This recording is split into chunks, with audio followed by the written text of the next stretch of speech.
Hello everyone, sibling স্কোয়াডের প্রথম ভিডিওতে আপনাদের ওয়েলকাম। তো আজকের ভিডিওতে থাকবে সাতক্ষীরা থেকে খুলনায় যাওয়ার কিছু কিছু শর্ট মুভমেন্ট।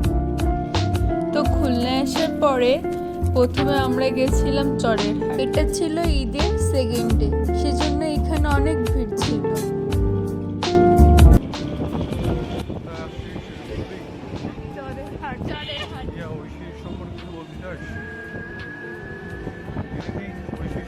একটা ওয়ার্ড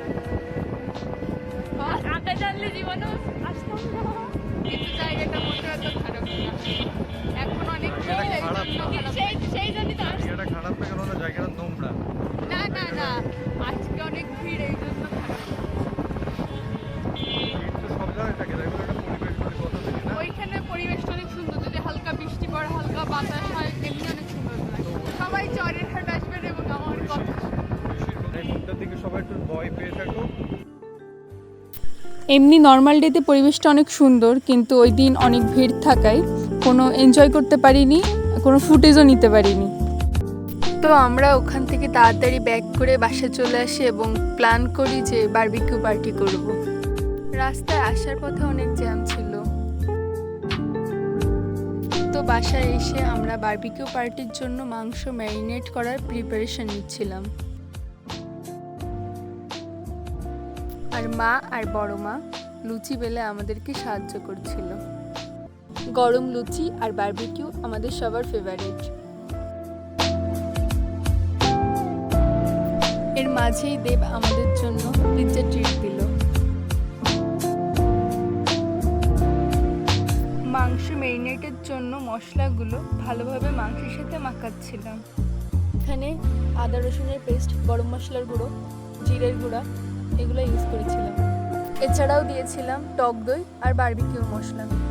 এরপর বাবা, মা, দেব আর হিয়া মিলে কয়লা সাজাচ্ছিল। কয়লাগুলো অনেক বড় হওয়ায় ভেঙে ছোট করে সাজাচ্ছিল।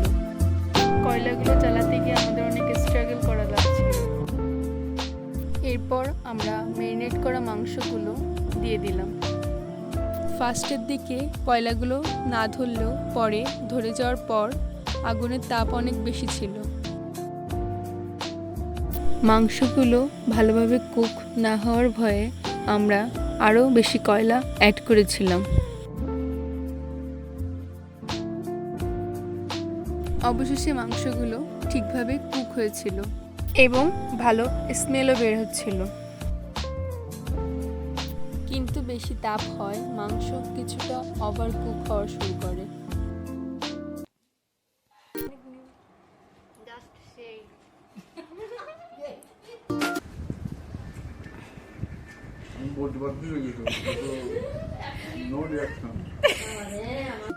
বারবিকিউ পার্টি শেষ করে আমরা সারা রাত মুভি দেখেছি এবং অনেক মজা করেছি।